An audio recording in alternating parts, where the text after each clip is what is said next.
وصلى الله أعوذ بالله من الشيطان الرجيم بسم الله الرحمن الرحيم إلى حضرة النبي المصطفى محمد رسول الله صلى الله عليه وسلم وعلى آله وأصحابه وأزواجه وذرياته ولكافة الأنبياء والمرسلين والعلماء والشهداء والصالحين شيء لله ولهم الفاتحة أعوذ بالله من الشيطان الرجيم بسم الله الرحمن الرحيم الحمد لله رب العالمين الرحمن الرحيم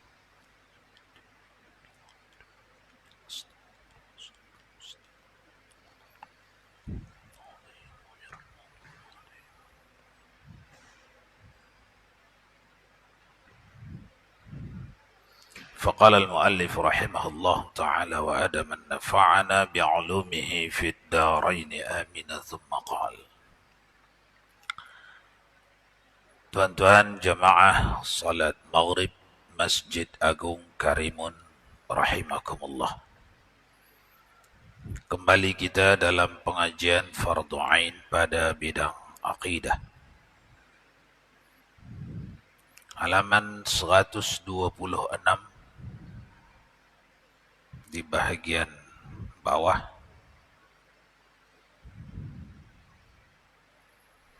Wa sallallahu ala sayyidina Muhammadin wa sallama kullama zakarahu az-zakiruna wa ghafala an zikrihi al-ghafiluna.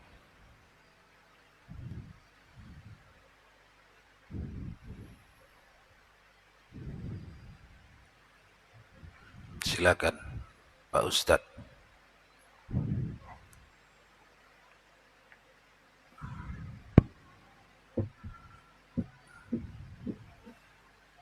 Bismillahirrahmanirrahim. Wassallallahu ala sayyidina Muhammadin wa sallama kullama zakarahu zakiruna wa ghafala an zikril ghafilun. Dan telah memberi rahmat oleh Allah Ta'ala atas penghulu kita Nabi Muhammad, dan telah mensejahterakan ia atas tiap-tiap musbit, ya, menyebut tiap-tiap menyebut akan dia oleh segala orang yang menyebut, dan lalai daripada menyebut akan dia oleh segala mereka yang lalai. Dan murad daripada orang yang menyebut akan dia itu orang mukmin, dan murad daripada orang yang lalai daripada menyebut akan dia itu orang kafir. Sudah sampai situ dulu. Di sini ada wilayah i'tiqad mukminin ahlus sunnah wal jamaah asy'ariyah pada kata-kata mendapat manfaat atau bertambah pangkat. Rasulullah itu bertambah pangkat, termasuk manfaat itu pangkat. Bertambah pangkat Nabi setiap orang mukmin menyebut, bersolawat atau mengucap salam, itu bertambah pangkat Nabi. Begitu i'tiqad kita kaum muslimin ahlus sunnah wal jamaah asy'ariyah beriktikad bahwa setiap kali ada seorang mukmin mengucap salawat, mengucap salam, memuji Nabi, bahkan hanya menyebut nama Nabi, bertambah pangkat Nabi di sisi Allah. Itu i'tikad kita. Namun tidak pantas untuk dicakapkan di hadapan orang awam. Karena orang awam nanti bisa tergelincir. Kenapa tergelincir? Pangkat tinggi itu datang dari umatnya. Sedangkan umatnya ini jatuh bangun. dalam ibadatnya, berlumur dosa, istighfar lagi, taubat lagi, jatuh lagi, taubat lagi, jatuh lagi.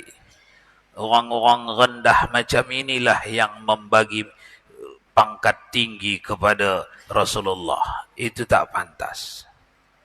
Oleh karenanya, seluruh ulama ahlus sunnah wal jamaah asy'ariyah dalam bidang akidah bersepakat. Itu dalam i'tiqad kita saja. Tak boleh kita cakapkan. Kecuali di majlis ilmu. Di majlis ilmu boleh dicakapkan untuk memberitahu supaya orang ramai tahu. Lepas tahu, dah tahu dalam i'tiqad, bukan dalam ucapan. Dalam agama ini tuan-tuan banyak yang seperti ini, bukan ini saja. Banyak lagi. Dalam bab mengimani Al-Quran, masih ingat lagi ya? Masih ingat tak? Iman kepada kalamullah, iman kepada kalam. Udah lupa? Wajib kita i'tiqadkan bahawa yang 30 juz yang kita bawa ke mana-mana itu bukanlah qadim di dalam. Tapi dalam ucapan itu qadim. Wajib mencakapkannya itu qadim. Loh, dicakapkan yang tak betul. Bukan tak betul. Dicakapkan yang pantas diterima oleh yang mendengar cakap tu. Siapa yang mendengar cakap tu? Makhluk. Makhluk tu siapa? Terkumpul di dalamnya awam, jahil, mubtadi, terkumpul di dalamnya. Jatuh mereka kalau dicakapkan hakikatnya. Maka sepakat seluruh ulama aqidah katakan Al-Quran yang 30 juz itu qadim. Padahal di dalam i'tiqad kita yang 30 juz itu huduth, baharu. Bisa disentuh, bisa dilihat, bisa dibawa. Ada huruf awal, ada huruf tengah, ada huruf akhir. Itu ciri baharu, huduth. Tapi tak boleh kata baharu. Masih ingat ya? Banyak di dalam agama ini yang seperti ini. Masih ingat lagi bab ludah Nabi, tinja Nabi, masih ingat? Katalah masih. Ini semuanya tak ada yang ingat. Macam mana ini? Masih ingat Pak Ustadz? Masih. Selesai. Nah, ini pun seperti itu juga. Dalam mengucap salawat dan salam kepada baginda Rasulullah sallallahu alaihi wasallam oleh sekalian alam semesta, bukan kita saja bangsa manusia, bukan. Alam semesta, jin yang beriman, para malaikat, kayu, batu, ikan-ikan, semuanya bersalawat kepada Rasulullah sallallahu alaihi wasallam. Itu meninggikan pangkat beliau detik demi detik. Tapi dalam ucapan sehari-hari tak boleh dicakapkan. Itu ada di dalam. Oke ya. Wa sallallahu ala sayyidina Muhammadin wa sallama kullama zakarahu zakirun. Tiap-tiap ada yang mengucap salawat, Nabi mendapat pangkat naik. Begitu i'tiqad ahlus sunnah wal jamaah asy'ariyah. Harus disebut selalu asy'ariyahnya nih biar jangan latah ini masyarakat. Karena hari ini ada orang yang menyatakan dirinya ahlus sunnah wal jamaah tetapi menganggap sesat asy'ariyah. Jangan pura-pura tak kenal lawak orang nih ya. Jangan. Wajib Anda mengenalinya. Supaya Anda pastikan diri Anda menjauhinya kalau Anda tidak ahli berhujjah dengannya. Jauhi. Ini kadang-kadang karena tak fahamnya, anaknya pun dikasihkan sekolah ke situ. Ya dicocoli seperti itu fahamnya. Cucunya dihantar sekolah ke situ. Ya dipasangnya i'tiqad itu. Apa ini? Asal keren sekolah, asal keren gedungnya, keren pakaiannya, 24 jam pelajarannya, awak hantar ke bawah anak awak. Akidahnya apa? Tunggu dulu. Di dunia ini tidak ada satu pendidikan yang tidak berafiliasi ke badan-badan yang besar. Badan yang besar sudah disebut Nabi, 73. Itu badan besar. Satu masuk surga, selainnya masuk neraka. Akidah, keyakinan maksudnya, keyakinan. Kalau sudah menyangkut akidah, keyakinan, Anda tidak bisa alasan, saya antara anak saya sekolah di situ, saya mengambil manajemennya saja, saya mengambil disiplinnya saja, saya mengambil penghafalan Qur'annya saja. Tak bisa. Orang mendirikan sekolahnya dengan keyakinan. Walaupun Anda di situ menghafal anak Anda, anak awak, di situ disisipkan akidahnya, tauhidnya. Kalau tak disisipkan tauhidnya, berarti dia orang yang tak bertauhid lah dia. Tauhid orang yang menamakan dirinya Ahlus Sunnah wal Jamaah di negeri ini telah berani terang-terangan menganggap sesat ahli neraka, sesat tauhid yang kita anut yang bernama Ahlus Sunnah wal Jamaah Asy'ariyah, yang ciri-cirinya sifat 20, yang kitabnya salah satu kitab yang kita baca. Jadi jangan pura-pura tak tahu awak ya. Dengan bangga awak menyekolahkan anak awak di sekolah orang yang keyakinannya menganggap sesat keyakinan awak. Kan aneh bin ajaib itu. Orang ini punya sekolah, i'tiqad dia menganggap tauhid yang awak anut itu sesat. Tapi awak suruh anak awak belajar untuk menganggap sesat tauhid yang awak anut. Macam mana ini? Terbalik tak ini? Pergi nak asah golok ni di sana, pas tu baru tebas leher ayah. Ayah sehat apa ayah sakit ini?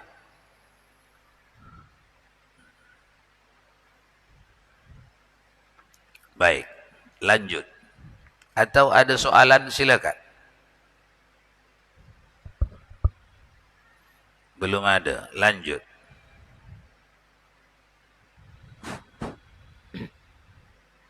Wa radiyallahu ta'ala an ashabi Rasulillahi ajma'in wa anit tabi'ina wa tabi'it tabi'in lahum bi ihsanin ila yaumiddin. Wassalamun ala jamil anbiya'i wal mursalin walhamdulillahi rabbil alamin. Dan telah ridho Allah Ta'ala daripada sahabat Rasulullah sekaliannya dan sekalian tabi'in dan tabi'ut tabi'in, bagi mereka itu dengan kebajikan hingga hari kiamat. Bermula sejahtera atas sekalian anbiya dan sekalian mursalin. Bermula segala puji itu tertentu bagi Allah Tuhan sekalian alam. Sudah. Teruskan sedikit lagi. Dan makna ridho pada hak Allah Ta'ala itu memberi nikmat atau berkehendak memberi nikmat. Dan murad mengikut dengan kebajikan itu, dan jikalau dengan semata-mata iman sekalipun, maka masuk orang yang durhaka daripada muslim di dalam doa musannif itu. Wallahu a'lam. Sudah. Tuan-tuan, posisi yang harus digarisbawahi dari bacaan kedua ni, wa radhiyallahu ta'ala an ashabi Rasulillahi ajma'in. Kita ni Ahlus Sunnah wal Jamaah Asy'ariyah Maturidiyah beriktikad bahwa semua sahabat Nabi sallallahu alaihi wasallam itu dalam i'tiqad kita radhiyallahu ta'ala anhum. Mereka itu mendapat ridha Allah. disetujui Allah, disukai Allah. Kalau ada dosa mereka diampunkan Allah, kebajikan mereka dilipat ganda Allah. Itu arti radhiyallahu ta'ala anhum. Itu i'tiqad ahlus sunnah wal jamaah asy'ariyah maturidiyah. Lalu i'tiqad anak awak yang awak hantar kepada orang yang menamakan dirinya ahlus sunnah wal jamaah tapi menyesatkan asy'ariyah dan maturidiyah, itu mereka pilih dan pilah. Ada sahabat yang cocok bagi mereka, ada yang tidak. Ada tabi'in yang mereka ikuti, ada yang tidak. Ada ulama yang mereka ambil, ada yang mereka buang.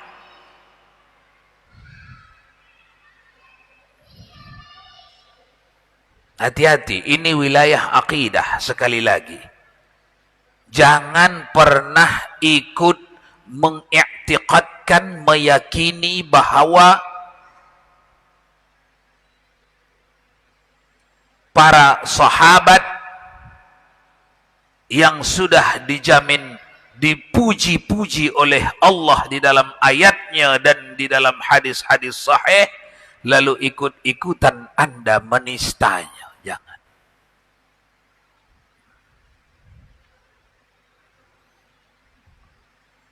Seperti kaum Syiah, hanya 6-7 orang saja sahabat yang betul, selainnya sudah kafir katanya. Masya Allah. Sedangkan usai daripada perang Badar, Rasulullah bersabda, panggil sahabat semuanya, saudara-saudara ketahuilah, 70.000 dari kalian, 70.000 dari kalian akan ikut bersamaku tanpa hisab, masuk surga tanpa hisab. Kok tinggal 6 orang pula? 70.000. Bahkan di hadis yang lain disebut Nabi, setiap satu dari 70.000 itu boleh membawa.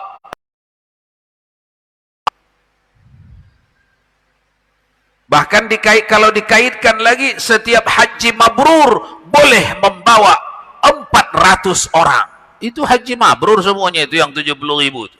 Siapa kata? Siapa berani kata yang 70.000 itu tak haji mabrur mereka? Mereka berhaji bersama Rasulullah sallallahu alaihi wasallam. Lalu di hadis yang lain Rasulullah menyebut, siapa yang menunaikan haji mabrur, maka 400 orang. Alladzi wajabat lahumun nar. Yang 400 itu yang sudah diponis mahkamah besok.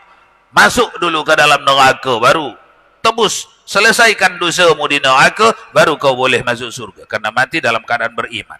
400 orang. Itu diangkat oleh seorang saja haji mabrur. Itu 70.000 itu haji mabrur tak itu? Atau kurang mabrur awak rasa?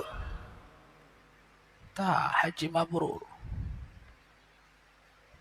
Jangan pernah ikut atau terlintas dalam hati ikut menista sahabat seperti yang dilakukan oleh orang-orang pelampau.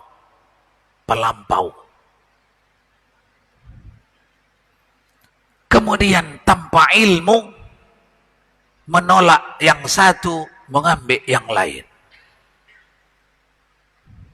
Jangan. Jadi itu wilayahnya i'tiqad ahlus sunnah wal jamaah. Wa radhiyallahu ta'ala an ashabi Rasulillahi ajma'in. Jangan memilih dan memilah. Kenapa Ustaz tak boleh memilih dan memilah? Kan tak semuanya mereka maksum, tanpa dosa. Ya, tapi tidak ada hak bagi awak untuk menganggap yang ini baik, yang ini tak baik. Siapa awak rupanya?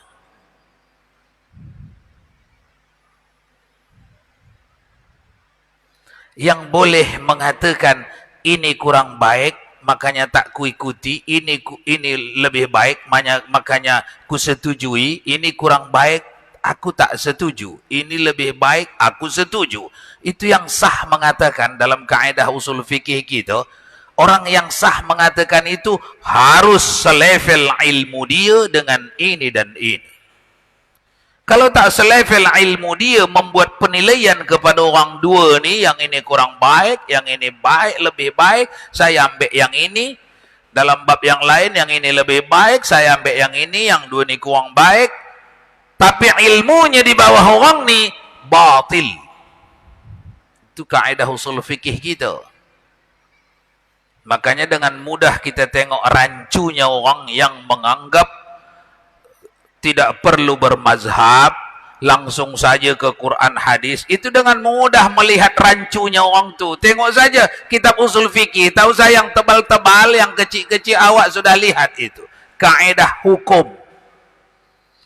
Tidak sah pengambilan keputusan meninggalkan yang satu, mengambil yang lain, lantaran lemahnya ini dan kuatnya ini, padahal penilaian itu datang dari orang yang lebih rendah daripada dua orang. Tidak sah itu. Tapi itu yang berlaku hari ini. Makanya orang pandai sikit-sikit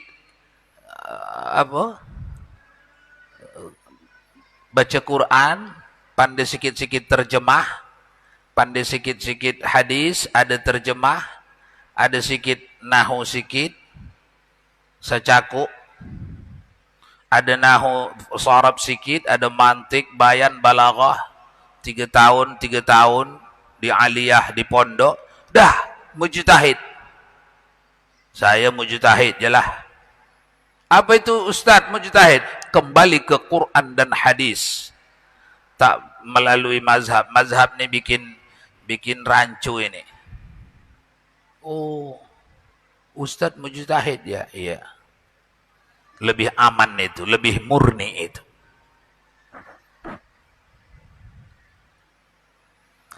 Orang ini sepintas nampak bagus, macam bagus. Macam bagus. Tapi sebenarnya apabila didalami, umat Islam mulai sejak zaman salaf 1 sampai 300, dilanjutkan zaman khalaf 300 sampai 700, dilanjutkan sampai zaman mutaakhirin 700 sampai 900, tidak pernah ada pemuka umat Islam mengambil jalan seperti ini. Tidak ada itu. Tak ada itu. Semuanya berkiblat kepada Al-Quran. Fas'alu ahlal dzikri in kuntum la ta'lam. Bertanya kepada ulama. Ahlal dzikri ulama. Saya pun ulama. Yang itu ulama. Tapi ilmunya lebih tinggi, lebih dalam dari saya. Saya wajib mengikut fatwanya. Jangan terbalik. Ini diakui orang ramai sedunia ni keulamaannya. Saya hanya diakui sekampung saya. Tahu-tahu bercanggah pendapat saya dengan pendapatnya, saya ikutkan pendapat saya tinggalkan pendapatnya. Ini bukan ulama. Yang lama. Itu yang lama. Apa itu yang lama?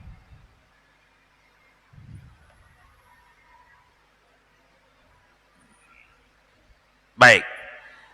Kembali kita. Wa radhiyallahu ta'ala an ashabi Rasulillah ajma'in wa 'anit tabi'in wa tabi'it tabi'in lahum bi ihsanin ila yaumiddin. Itu wilayah akidah kita. Kita kenapa semuanya sahabat, semuanya tabi'in, semuanya tabi'it tabi'in?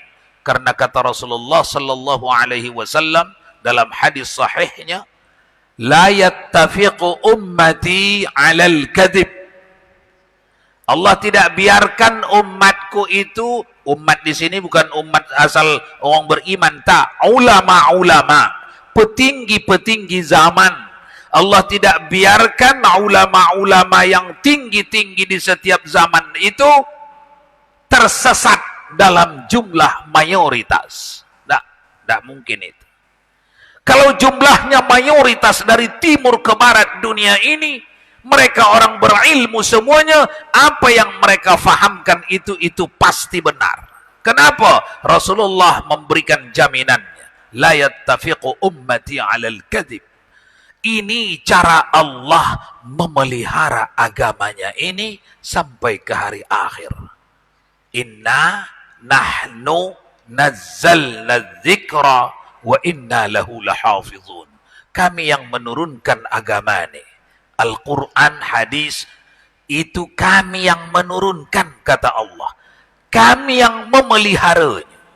Macam mana cara Allah memelihara agama ini agar kekal sampai ke hari kiamat? Jawabannya, tidak dibiarkan Allah ulama-ulama dalam jumlah yang mayoritas tapi sesat jalan. Tidak dibiarkan Allah. Jadi kalau ada orang yang melihat sesuatu itu sesat, coba runut ke belakang. Asy'ariyah, Maturidiyah, itu akidah yang sesat, kata seseorang. Coba tengok ke belakang. Tahun berapa Asy'ariyah muncul? 240, masa pembukuan, dibukukan. Apa yang dibukukan? Ajaran Rasulullah, ajaran sahabat, ajaran tabi'in. Supaya mudah dipelajari, dibukukan. Sejak dibukukan itu, tahun 240 sampai ke hari ini, ada berapa jumlah ulama terkemuka dunia yang beriktikad seperti itu? Anda bertanya kepada orang yang rajin membaca sejarah, maka mereka akan menjawab secara serentak. 90% umat Islam, ulama Islam di dunia ni beriktikad apa yang dikumpulkan, dibukukan oleh Asy'ari dan Maturidi. Itu jawabannya. Ada 10% yang kecil-kecil. Di situ Syiah, di situ Jabariyah, Qadariyah, Mu'tazilah, Murji'ah, Wahabiyah, di situ semuanya. 10% kecil. 90% umat Islam ini berakidah Ahlus Sunnah wal Jamaah, Asy'ariyah, Maturidiyah. Tahu-tahu tempat anak awak sekolah tu sesat, katanya Asy'ariyah. Tempat cucu awak belajar tu sesat, katanya Maturidiyah. Kami ini Ahlus Sunnah wal Jamaah, tapi bukan Asy'ariyah. Asy'ariyah itu sesat. Masya Allah. Hanya karena awak manusia buta, sehingga awak biarkan anak awak dibekali orang pedang yang akan membelah kepala awak. Karena apa? Karena buta. Kalau ada penengokanmu sedikit saja, tak buta langsung. Apa itu? Buta sikit-sikit itu namanya. Buta-buta ayam. Kalau awak buta-buta ayam lagi sikit saja, awak tidak akan biarkan anak awak diisi akidahnya dengan akidah yang menganggap, meyakini sesat Asy'ariyah dan Maturidiyah. Tak akan awak biarkan itu. Tapi karena awak buta total, maka awak biarkan itu. Na'udzubillah thumma na'udzubillah. Berdoa kita orang yang macam ini diberi Allah inayah supaya nampaknya benda ini. Ini masalah akidah. Tidak ada tawar-menawar pada akidah. Tidak ada persahabatan pada akidah. Tidak ada itu. Coba tengok. Kurang apa lagi lembutnya itu, mudahnya itu. Setelah embargo 3 tahun setengah, Rasulullah makan pucuk kayu sampai sudah. Datang wali kota kepada Rasulullah dan sahabat, udahlah, berdamailah kita, tak payah lagi bermusuh kita. Besok kami ikut beribadat cara awak. Macam mana awak suruh kami ikutlah. Besoknya awak ikut cara kami. Nabi belum sempat menjawab sepatah kata pun, turun ayat. Turun ayat. Qul ya ayyuhal kafirun. Katakan olehmu wahai Muhammad, hai orang kafir. Tak boleh pula sekarang orang kafir. Qul ya ayyuhal non muslim.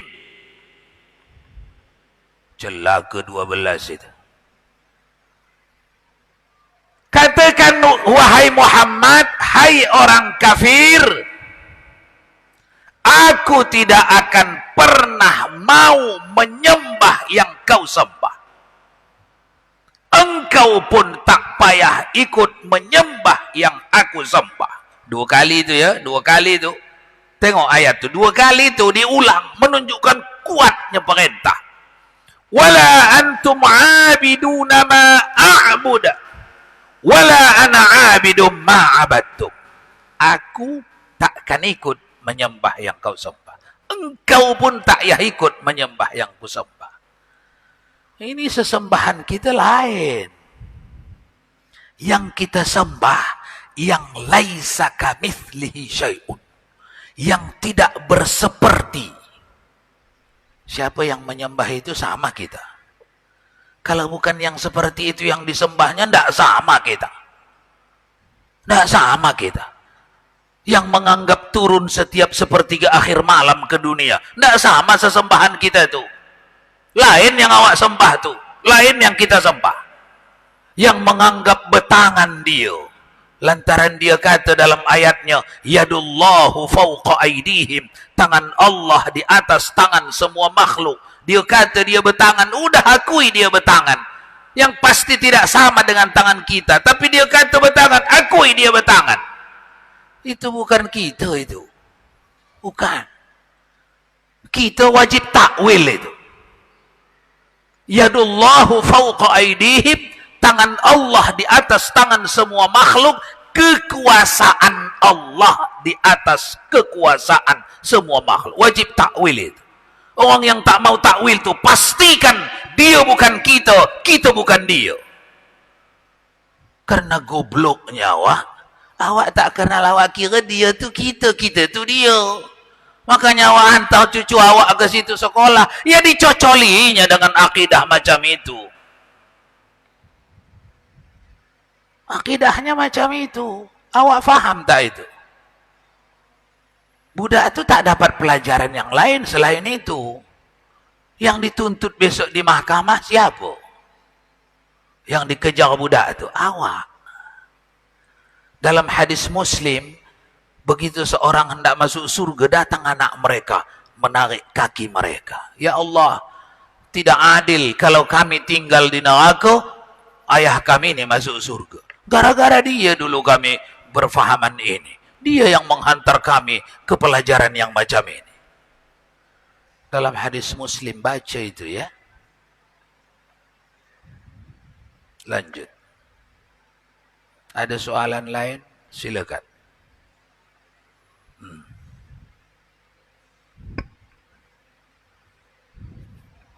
Assalamualaikum warahmatullahi wabarakatuh. Assalamualaikum. Iktibar apa yang bisa kita ambil Buya dari selama ini Allah turunkan agama ini pusatnya berada katakanlah di Timur Tengah. Umumnya para nabi lahir di sana. Sementara juga manusia-manusia yang penentangnya juga dari sana, bahkan berasal daripada keluarga nabi itu sendiri. Iktibar apa yang bisa kita ambil? Bagaimana soalannya? Iktibar apa yang bisa kita ambil daripada iktibar. Ya.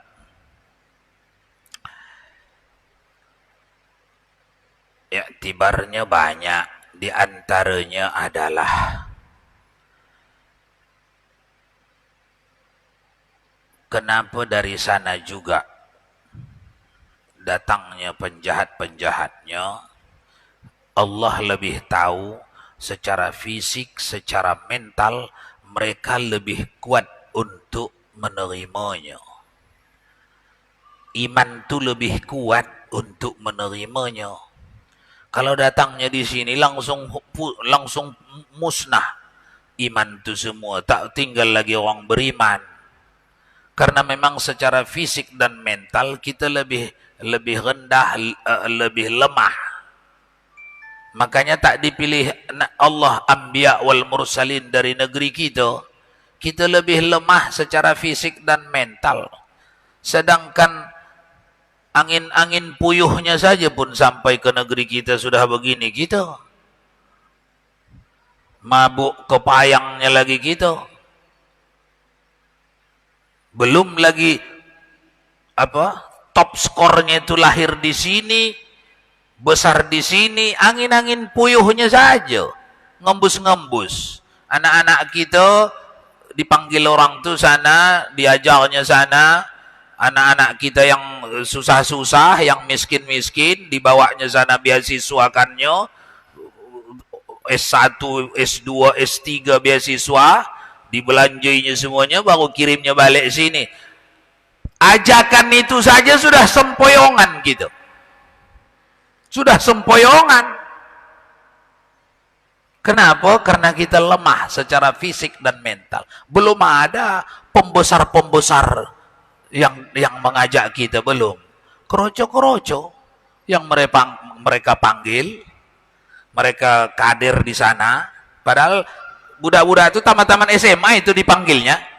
Tamat-tamat SMA. Justru itu yang bisa di kadernya. Kalau tamat pondok kesusahan dia. Karena walau bagaimana 7 tahun sudah diisi guru itu. Sedikit-sedikit ilmu mantik, bayan, balaghah, qawaid. Udah diisi sedikit-sedikit. Kesusahan dia. Jadi anak-anak SMA panggilnya. Ma'had Lughawi setahun. Pas itu dididiknya. Itu saja dikirimnya ke sini. Sudah bukan main. Mabuk kepayangnya gitu. Dah lama saya belajar agama ni. Baru ini saya tengok yang mantap. Ini baru betul-betul ini ustaz muda kita ni. Mantap. Mantap macam mana? Yo, ini baru sedap ni. Dia langsung Quran hadis. Memang macam itulah beragama tu. Kan Al-Quran hadis pedoman kita. Yang dia tak ada kata ulama ini, ulama tak ada. Langsung Quran hadis. Ini baru kena saya ni. Ada tak ketemu orang yang macam ini? Jumpa tak orang yang macam ini? Ini orang mabuk kepayang. Ini kata dalam tempurung. Kemudian tempurungnya tersepak orang, baru nampak dia. Kalau cakap macam tu belum lagi tersepak orang, masih dalam tempurung lagi. Nanti tersepak orang baru tahu, besar rupanya dunia ni. Artinya nanti kalau ada rezeki orang tu ketemu dia dengan sistem yang dianut oleh para ulama yang diwariskan kepada generasi tabi'in, tidak satu generasi, jangankan satu generasi, tidak satu orang pun yang menganut Islam dengan cara seperti itu. Tidak ada itu. Tidak ada itu. Dari timur ke barat, zaman salaf 1 sampai 300, zaman khalaf 300 sampai 700, carilah orang yang macam itu cara mengamalkan Islam. Tidak ada itu. Buka Quran, baca ayatnya, apa di situ dia cakap, itu amalkan. Buka hadis, apa perintah, itu kerjakan, apa larangan, itu tinggalkan. Begitukah orang mengamalkan agama? Tidak ada itu. Tapi di zaman ini, datang orang menganggap itulah yang tepat, dan orang lain diam. Tak ada yang menasehatinya, menyangkalnya, menyuruhnya berhenti dengan cara itu. Tak ada. Mengisyaratkan betapa lemahnya negeri ini, akarnya tak kuat. Sikit saja lagi sudah sempoyongan. Jadi dapat kita lihat hikmahnya kenapa di sana penjahat-penjahat itu. Karena sekitarnya mampu melayaninya, menerimanya. Kenapa tak di sini satu-satu? Cucu-cucunya pun sudah tak sanggup kita melayaninya. Baik. Habis. Kita simpulkan. Kesimpulan pertama. Dalam wilayah i'tiqad Ahlus Sunnah wal Jamaah. Karena ini di majelis ilmu. Wajib kita i'tiqadkan walau tak boleh kita cakapkan. Bahwa setiap kali orang beriman, makhluk Allah yang beriman, baik dia manusia, jin, malaikat, kayu, batu, jamadat, setiap kali mereka bersolawat, setiap itu juga bertambah pangkat kemuliaan Rasulullah sallallahu alaihi wasallam. Jadi naik terus. Di tengah-tengah naik terus, datang seseorang. Jangan terlalu dilebihkan. Jangan terlalu dipuji berlebihan. Nanti awak lama-lama kultus. Biasa je lah. Dia manusia biasa. Palamu bau menyan. Dia manusia biasa, bahan bakunya. Tapi diberitahu Allah dan Rasulnya bahwa sejak dicipta dia menjadi Rasul, dinaikkan. Innallaha wa malaikatahu yusalluna fi'lun mudhari. Terus. Yusalluna fi'lun mudhari, bukan fi'lun madhi. Fi'lun madhi sekali memberi kehormatan, kemuliaan. Dah. Kalau fi'lun mudhari, beri, naik. Bila berhenti? Tiada kata berhenti, karena tidak ada dalil yang memberhentikannya. I'tiqad yang kedua, para sahabat, para tabi'in, tabi'it tabi'in, wa tabi'ihim bi ihsanin. Maksud wa tabi'ihim mayoritas sahabat, mayoritas tabi'in, mayoritas tabi'it tabi'in. Ikat di sini, simpul mati. Kalau jumlahnya sudah mayoritas, itu pasti dijaga Allah kebenaran kedudukan mereka, amalan mereka, i'tiqad mereka, jalan agama mereka pasti dijaga Allah. Ini kesimpulan daripada kajian kita malam ni. Dua, satu menyangkut Rasul, yang kedua menyangkut para sahabat, tabi'in dan tabi'it tabi'in. Wajib kita i'tiqadkan seperti i'tiqad anbiya wal mursalin, seperti i'tiqad para sahabat, para tabi'in yang mereka tuliskan di kitab-kitab mereka masing-masing. Wallahu a'lam bissawab wa ilaihi marji'ukum fa unabbi'ukum bima kuntum ta'malun. A'udzu billahi minasyaitonir rajim. Bismillahirrahmanirrahim. Alhamdulillahi rabbil alamin wassalatu wassalamu ala asyrafil anbiya sayyidina wa maulana Muhammad. ربنا علمنا الذي ينفعنا، ربنا فقهنا وفقه أهلنا وقرابات لنا في ديننا مع أهل القطر وانثى وذكر. يا مقلب القلوب ثبت قلوبنا على دينك وعلى طاعتك برحمتك يا أرحم الراحمين. صلى الله وسلم عليه والحمد لله رب العالمين.